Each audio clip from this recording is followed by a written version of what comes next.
Hi అండి, నమస్తే. Welcome back to our channel voice of Lakshmi. ప్రముఖ సీనియర్ రచయిత్రి డి కామేశ్వరి గారు రచించిన దుష్ట రక్షణ అనే ఒక చక్కటి కథను వినేద్దామండి. కథ మొదలు పెడతామా? యువర్ ఆనర్, ఈ అమ్మాయి పేరు శృతి. ఈ దేశంలో, ఈ రాష్ట్రంలో, ఈ ఊర్లో బ్రతుకు తెరువు కోసం ఉద్యోగం చేసుకునే లక్షలాది మంది అమ్మాయిలలో ఒకర్తి. పల్లెటూరులో పొలాలు అమ్ముకుని, ఇళ్ళు తాకట్టు పెట్టుకుని, కాస్త మంచి చదువులు చదువుకుంటే మంచి ఉద్యోగాలు వస్తాయన్న ఆశతో భవిష్యత్తు మీద ఆశ పెంచుకున్న ఓ దిగువ మధ్య తరగతి అమ్మాయి. ఇంజనీరింగ్ చదివింది. ఏడాదిగా చేస్తున్న ఉద్యోగ ప్రయత్నాలు ఫలించక ఆఖరిగా ఖాళీగా ఉండటం కంటే దొరికిన ఉద్యోగమే చేద్దామనుకుని ఓ కాల్ సెంటర్లో ఉద్యోగంలో చేరింది. కొద్దిపాటి జీతంతో 6 నెలల క్రితం. ఊరికి దూరంగా కొత్తగా కడుతున్న అపార్ట్మెంట్స్లో అద్దె చవకని, ఆఫీస్కి దగ్గరని ఒక అపార్ట్మెంట్లో ఇంకో అమ్మాయితో షేర్ చేసుకుని ఉంటుంది. కాల్ సెంటర్ ఉద్యోగం, పనివేళలు మారుతూ ఉంటాయి. ఈ దుర్ఘటన జరిగిన రోజు తనని రిలీవ్ చేయాల్సిన అమ్మాయి అత్యవసర పని పడి మామూలు కంటే 2 గంటలు ఆలస్యంగా రావటం వల్ల శృతి ఇల్లు చేరేసరికి రాత్రి 9 దాటింది. శృతి ఉండే అపార్ట్మెంట్ సందుకు ఇంకా రోడ్డు పడలేదు, ఆటో కూడా వెళ్ళలేదు. అపార్ట్మెంట్ కట్టే రాళ్ళు, రప్పలు, ఇసుకతో రోడ్డంతా నిండి ఉంటుంది. రోజు మాదిరిగానే మెయిన్ రోడ్ దగ్గర దిగి డబ్బు అవసరం ఉండటంతో ఏటీఎం దగ్గర డబ్బు డ్రా చేసుకుని బ్రెడ్, పాలు లాంటివి ఏవో కొనుక్కుని సందులోకి తిరిగింది. అప్పటి వరకు పబ్లిక్ ప్రాసిక్యూటర్ కేసు ప్రజెంట్ చేసి, యువర్ ఆనర్, ఇప్పుడు ఆ రోజు ఏం జరిగిందో నా క్లయింట్ని ప్రశ్నించి అడిగేందుకు పర్మిషన్ కోరుతున్నాను అన్నాడు ప్రాసిక్యూటర్ సదాశివం. పర్మిషన్ గ్రాంటెడ్ అంది మ్యాజిస్ట్రేట్ జయలక్ష్మి. శృతి బోన్లో నిల్చున్నాక, చూడమ్మా, ఆ రోజు రాత్రి జరిగిన సంఘటన వివరంగా చెప్పు ప్రాసిక్యూటర్ అన్నాడు. శృతి బెరుకుగా చూస్తూ, యువర్ ఆనర్, ఆ రాత్రి అసలే ఆలస్యమైందని గబగబా సామాను కొనుక్కుని ఇంటిదారి పట్టాను. సందు ముందు ఈ అబ్బాయిలిద్దరూ మోటార్ సైకిల్ మీద కూర్చొని మాట్లాడుకుంటున్నారు. నేను సందులో కాస్త దూరం వెళ్ళగానే వెనకాల నుంచి మోటార్ సైకిల్ చప్పుడు వినిపించి వెనుతిరిగి చూసేసరికి వాళ్ళిద్దరూ నా ముందు మోటార్ సైకిల్ అడ్డు పెట్టారు. చీకటి సందు, ఎవరూ లేరు. ఒక్క క్షణం భయపడ్డాను. ఏయ్, డబ్బు తీ అన్నాడొకడు. నా దగ్గర 200 ఉంది, తీసుకోండి అని బ్యాగ్లోంచి తీసిచ్చాను. మరొకడు బ్యాగ్ లాగి డబ్బేం లేదని తెలుసుకుని, పదరా, భలే బేరం దొరికింది, 200 జేబులో కుక్కుని అన్నాడు. రెండోవాడు అప్పుడే ఏదో తట్టినట్టు, ఆగరా, డబ్బు ఎలాగూ లేదు, పద కాసేపు ఎంజాయ్ చేద్దాం అని నా చేయి పట్టుకుని లాగసాగాడు. రెండోవాడు మోటార్ సైకిల్ దిగి పక్కన పెట్టి ఇద్దరూ నన్ను చీకట్లోకి లాగసాగారు. నా ప్రాణాలు పోయినట్టు బెదిరిపోయాను. గట్టిగా అరవబోతుంటే నోరు మూసేశాడు. ఆ క్షణంలో నాకు అర్థమైంది, వాళ్ళిద్దరినీ ప్రతిఘటించే శక్తి నాకు లేదు. ఏదన్నా ఉపాయంతో తప్పించుకోవాలి అనిపించి గట్టిగా పెనుగులాడి నోటి మీది చెయ్యిలాగి, ఆగండి, మీకేం కావాలో చెప్పండి, నన్ను వదలండి, మీకేం కావాలో చెప్తే ఇస్తాను. మాకేం కావాలో తెలియనంత చిన్నదానివా, కబుర్లొద్దు, నోరు మూసుకుని పద హేళనగా అన్నాడు. మీకు కావాల్సింది నేను ఇవ్వడానికి రెడీగా ఉండగా ఈ బలవంతం ఎందుకు? ముందు చెయ్యొదులు, నన్ను చెప్పనీయండి. ఇద్దరూ మొహాలు చూసుకున్నారు. చీకట్లో వాళ్ల మొహాల హావభావాలు కనపడకపోయినా వాళ్ళు చెయ్యి వదలటంతో వాళ్ళ ఆశ్చర్యం అర్థమైంది. మా ఇల్లు ఇక్కడే ఉంది, ఇంట్లో ఎవరూ ఉండరు. నాతో ఉండే అమ్మాయి నైట్ షిఫ్ట్కి వెళ్ళిపోతుంది. పదండి, అక్కడికి వెళ్దాం. ఈ రాళ్ళు, రప్పలు, చీకటి ఇదంతా ఎందుకు? ఇంటికెళ్ళి హాయిగా ఎంజాయ్ చేద్దాం. నేనే పిలుస్తుంటే రేపులెందుకు? విలాసంగా నవ్వి అన్నాను. వాళ్ళిద్దరూ తెల్లబోయారు. ఏయ్, ఏమిటి గేమ్ ఆడుతున్నావా? నీ వెంట తీసుకెళ్ళి అక్కడ అందరినీ పిలిచి పట్టిద్దామనా? మేమంత వెర్రి వెదవల్లా కనబడుతున్నామా? నీ ట్రిక్కులు మా దగ్గర కాదు. మళ్ళీ చేయి పట్టుకున్నాడు. ఒట్టు, నా మాట నమ్మండి. మీకు నా సంగతి తెలియదు కదా, అందుకే అలా అనుకుంటున్నారు. ఇలాంటివి నాకు అలవాటే. అబ్బాయిలు నా రూమ్కి వచ్చిపోతూ ఉంటారు. మీరు రావచ్చు, కానీ ఒక్క విషయం, గంటకి నా రేటు 500. ఇద్దరు కదా, 1000 ఇచ్చారంటే ఇద్దరూ రండి. చాలా మామూలుగా అలవాటున్న దానిలా అన్నాను. 1000 రూపాయలా? మా దగ్గర అంత డబ్బు లేదు. అయినా నీవిలాంటి దానివని అనుకోలేదు. ఉద్యోగం చేస్తున్న అమ్మాయివి అనుకున్నావు. ఎవరూ కావాలని చేయరు, గతి లేక చేస్తారు. డబ్బుల కోసం కక్కుర్తి. అప్పులు చేసి ఇంజనీరింగ్ చదివాను. బోడి 15,000 జీతం. ఇంటద్దే, ఊర్లో అమ్మకి పంపించాలి, అప్పు తీరాలి.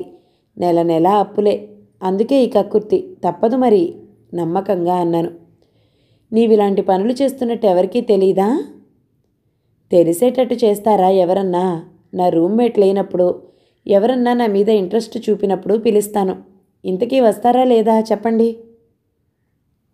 మా దగ్గర అంత డబ్బు లేదు నసిగారు. సరే, ఆలస్యం అయిపోయింది. దక్కిందే దక్కుడు. పదండి తొందరగా. ఇందులో మోసం లేదుగా అనుమానంగా అన్నారు. ఏహే పదండి. మిమ్మల్ని బయటపడేస్తే నేను బయటపడతాగా. గప్చుప్గా నా వెంట రండి. నమ్మపలికాను. ఇద్దరూ సందేహిస్తూనే కదిలారు. ఇంటి దగ్గరికి రాగానే తాళం తీసి నెమ్మదిగా వచ్చేయండి లోపలికి అని సైగ చేసి పిలిచి లోపలికొచ్చాక ఉండండి, పక్కింట్లో పాల ప్యాకెట్ ఉంది, ముందు టీ తాగుదాం అంటూ చటుక్కున బయటికి వెళ్ళి తలుపు లాగేసి గొళ్ళెం పెట్టేశాను. తర్వాత ఇరుగు పొరుగు వారిని పిలిచి వాళ్ల సలహా ప్రకారం పోలీస్ కంప్లైంట్ ఇచ్చాను. శృతి చెప్పడం ఆపింది. ప్రాసిక్యూటర్ లేచి నిల్చుని, యువర్ ఆనర్, నా క్లయింట్ సమయస్ఫూర్తి ఉపయోగించి జరగబోయే ఆపద నుండి తప్పించుకుంది. వారిద్దరి వల్ల హాని జరగకపోయినా ఇలాంటి పనులు చేసే ముందు అబ్బాయిలు కొన్నాళ్లైనా భయపడతారన్న ఉద్దేశంతో తన పరువు పోయినా సరేనని పోలీస్ కంప్లైంట్ ఇచ్చింది. ఇలాంటి జులాయిల ఆట కట్టించాలని తన తోటి అమ్మాయిలకి ధైర్యం ఇవ్వటానికి ముందుకు వచ్చిన శృతిని అభినందిస్తున్నాను. ఈ దోషులకు శిక్ష విధించి ఇలాంటి అమ్మాయిలకు ధైర్యం ఇవ్వాలని కోర్టు వారిని కోరుతున్నాను. ప్రాసిక్యూషన్ వాదన ముగించారు. డిఫెన్స్ వారు తమ వాదన వినిపించొచ్చు పర్మిషన్ ఇస్తూ అన్నారు judge. Your honour, public prosecutor తన క్లయింట్ని చాలా తెలివిగా చక్కని కథ అల్లి నా క్లయింట్స్ని దోషులుగా చిత్రీకరించే ప్రయత్నం చక్కగా చేశారు. యువర్ ఆనర్, ప్రాసిక్యూషన్ కథనం ప్రకారం చీకటి సందులో ఆమెను వెంబడించి బలాత్కారం చేయబోయారన్న ఆరోపణ చేశారు. ప్రాసిక్యూటర్ గారు ఏ ఆధారాలతో నా క్లయింట్స్ని దోషులుగా నిర్ణయించారో తెలీదు.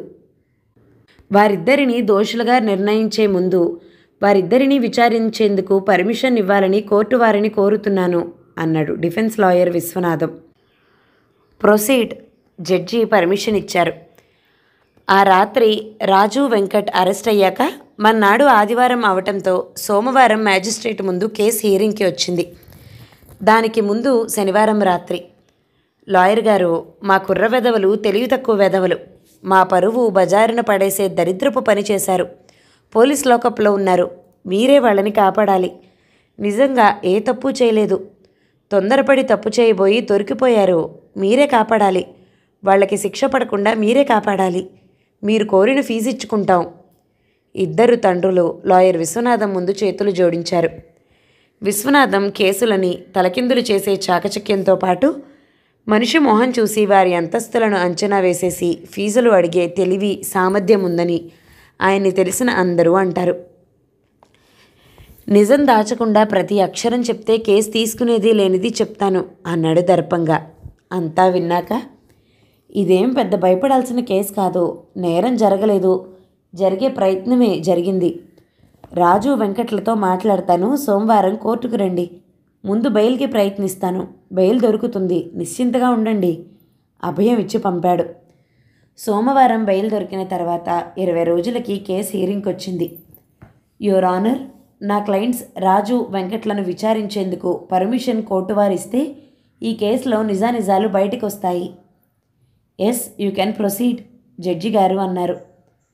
రాజు వెంకట్ బోన్లోకి రాగానే, రాజు వెంకట్, ఆ రాత్రి మీ ఇద్దరు శృతి అనే అమ్మాయిని ఆ చీకటి సందులో బలాత్కారం చేయబోయారన్నది మీ మీద అభియోగం. ఆ రోజు రాత్రి 9 గంటల వేళ ఆ సందులో మీరు ఎందుకున్నారు? అన్నీ వివరంగా చెప్పండి. మేమిద్దరం అక్కడ కార్లు రిపేర్ చేసే మోటార్ గ్యారేజ్లో పనిచేస్తాం. షాప్ కట్టేశాక ఇద్దరం అక్కడ కూల్ డ్రింక్ షాప్ దగ్గర కూల్ డ్రింక్ తాగుతూ కబుర్లు చెప్పుకుంటున్నాం. అప్పుడు ఏం జరిగింది? ఈ అమ్మాయి ఏటీఎంలో డబ్బు తీసుకుని షాపులో సామాను కొనుక్కొని వస్తూ మమ్మల్ని ఇద్దరినీ చూసి ఆగింది. అదోలా చూసి నవ్వుతూ, ఏం చేస్తున్నారు? మా ఇల్లు ఈ సందులోనే ఉంది, వస్తారా ఇంటికి అంది కన్నుగీటి. డబ్బులున్నాయా అంటూ నవ్వుతూ అడిగింది. అబద్ధం అబద్ధం అబద్ధం చెప్తున్నారు యువర్ ఆనర్. శృతి లేచి అరిచింది వివరణమైన మొహంతో. Order order. చూడమ్మా, నీవేం చెప్పినా ఇక్కడి నుంచి చెప్పాలి, అలా అరవకూడదు. ముందు కూర్చో. నీకు అవకాశం, సాక్ష్యం అడిగినప్పుడు మాట్లాడాలి. ముందు కూర్చో అంది జడ్జి. శృతి నిస్సహాయంగా లాయర్ వంక చూసింది. ఆయన సంజ్ఞ చేసి కూర్చో అన్నట్టు చెప్పాడు. తర్వాత ఏం జరిగింది? లాయర్ ప్రశ్న. ముందా అమ్మాయి ఏమంటుందో మాకు అర్థం కాలేదు. ఆశ్చర్యంగా చూసాం. ఏంటి అర్థం కాలేదా? ఇంటికి వెళ్దాం, రండి రండి అంది వయ్యారాలిపోతూ. ఎందుకు మీ ఇంటికి? ఎందుకు రావటం? వెర్రి వెధవల్లా అడిగాం. ఏయ్, నాటకాలొద్దు. నేను ఎందుకు పిలుస్తున్నానో తెలియనట్టు నటించకండి. పాపం పాలు తాగే పసిపాపలు. చేత్తో బుగ్గ పిండింది. రాజు అన్నాడు. Objection your honour. Defence lawyer కథ కల్పించి నటింప చేస్తున్నారు. ఆ అమ్మాయి పిలిస్తే తనే పోలీస్ కంప్లైంట్ ఇచ్చి ఎందుకు అరెస్టు చేయిస్తుంది? ప్రాసిక్యూటర్ అడ్డు తగిలాడు. Objection over ruled.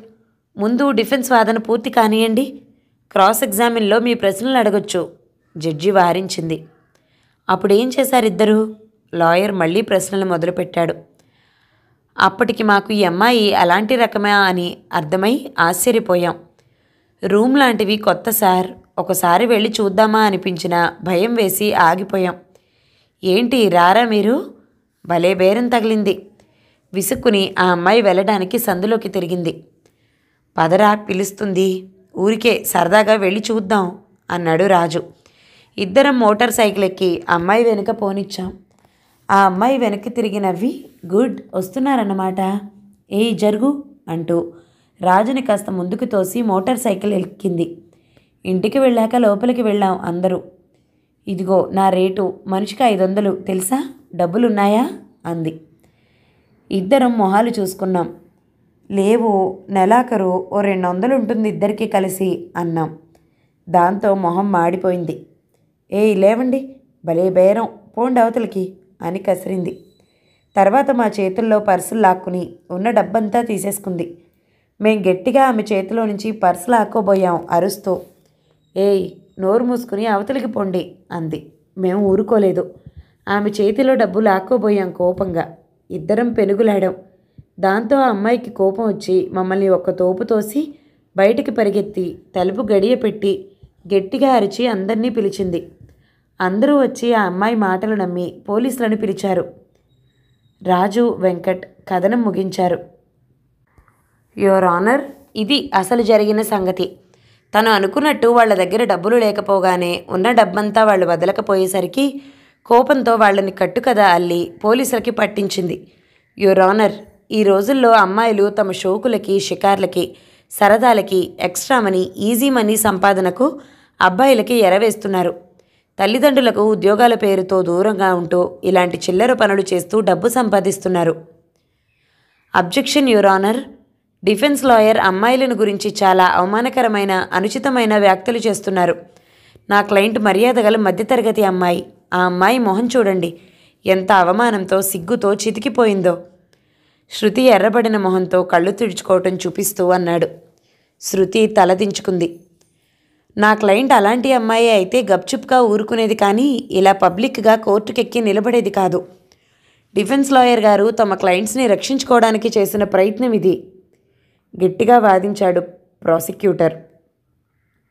Your honour, నా క్లయింట్స్ ఆ అమ్మాయిని బలాత్కార ప్రయత్నం చేశారనడానికి సాక్ష్యాలుంటే చూపాలి. కేవలం ఇరుగు పొరుగు ఆ అబ్బాయిలిద్దరూ గదిలో ఉండగా మాత్రం చూశారు. రాజు, వెంకట్ తమంతట తాము వెళ్ళారా, ఆ అమ్మాయి పిలిస్తే వెళ్ళారా? ప్రాసిక్యూటర్ గారు చెప్పినట్టు ఆ అమ్మాయి తెలివిగా ట్రాప్ చేసి తీసుకెళ్ళిందా అని చెప్పడానికి ఏ సాక్ష్యమూ లేదు. అలాంటప్పుడు నా క్లయింట్స్ని దోషులుగా ఎలా చిత్రీకరిస్తారు? కేవలం ఆ అమ్మాయి మాట మీద నేరం ఎలా నిరూపిస్తారు యువర్ ఆనర్? నిలేశాడు defence lawyer. Court lunch break తర్వాత విచారణ చేపడుతుంది. ఈలోగా ప్రాసిక్యూటర్ వారి తరపున ఏమైనా సాక్ష్యాధారాలు చూపే ప్రయత్నం చేయగలరు. Court is adjourned. Judge lunch బ్రేక్కి వెళ్ళిపోయింది.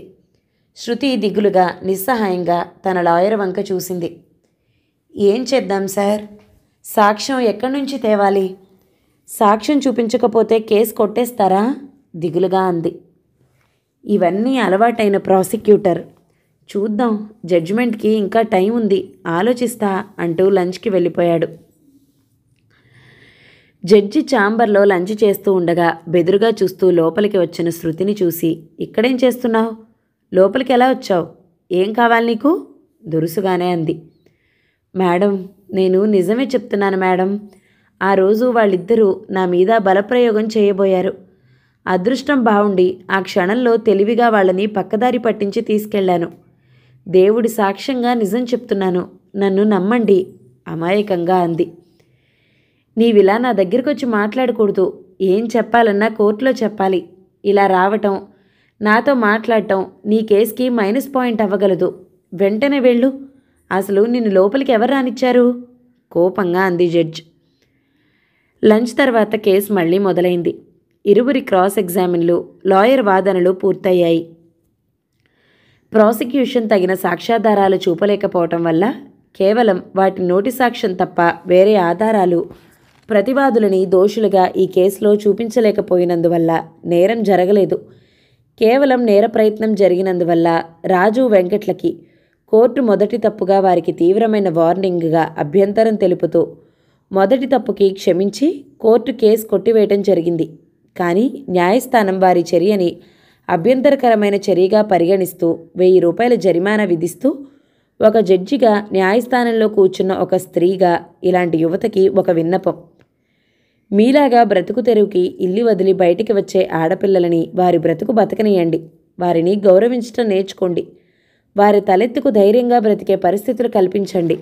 మీరు ఆవేశంలో అనాలోచితంగా చేసే కొన్ని దుశ్చర్యలు ఆడపిల్లల జీవితాలని నాశనం చేస్తాయి. మీ తోటి సోదరికి ఇదే జరిగితే మీరు ఎలా బాధపడతారన్నది ఒక్క నిమిషం ఆలోచిస్తే భవిష్యత్తులో ఇలాంటి పనులు చేసే ముందు క్షణం ఆలోచించండి. ఇది కోర్టు తరపున ఈనాటి యువతకి ఒక విన్నపం అనుకోండి, హెచ్చరిక అనుకోండి. జడ్జి కేసు మూసేసి లేచి నిల్చుంది.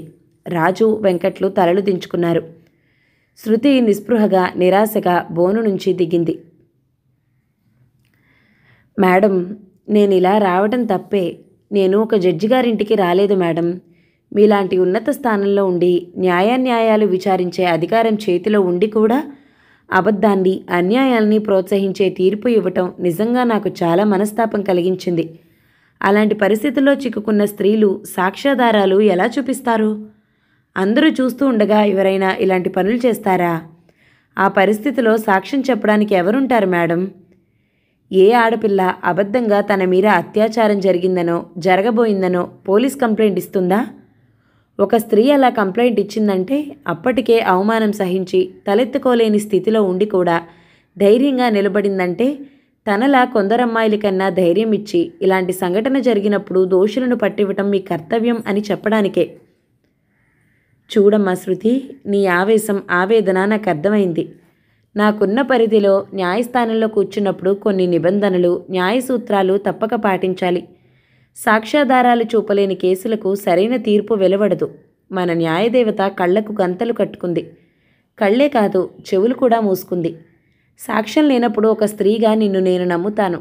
నీవు చెప్పింది నిజమని నాకు తెలుసు. కానీ నా పరిధిలో న్యాయ సూత్రాలు, ఆ చట్టంలో నేను బందీనే. చూడమ్మా, ఇప్పుడున్న పరిస్థితుల్లో మన న్యాయ సూత్రాలు, చట్టాలు తిరగరాస్తే తప్ప దుష్ట శిక్షణ జరగటం కష్టం. శిష్ట రక్షణ, దుష్ట శిక్షణ అని అర్థాలు మారిపోయి దుష్ట రక్షణ జరిగిపోతుంది. మనం అందరం పోరాడాల్సింది మన చట్టాలు సవరించి, న్యాయ సూత్రాలు తిరగరాసి స్త్రీకి రక్షణ కల్పించే అంశాలు చేర్చాల్సి ఉంటుంది. అంతవరకు న్యాయస్థానాలని తప్పుపడితే ఫలితం ఉండదు. అలాంటి మంచి రోజు రావాలని ఓ స్త్రీగా నేను కోరుకుంటున్నాను. శృతి భుజం తట్టి ఓదార్పుగా అంది జడ్జి జయలక్ష్మి. కథ సమాప్తం. ఈ కథ కనుక మీకు నచ్చినట్లయితే లైక్ చేయండి, షేర్ చేయండి, మంచి కామెంట్ చేయండి. మన ఛానల్ని తప్పకుండా సబ్స్క్రైబ్ చేయండి. Thank you so much for watching. నమస్తే.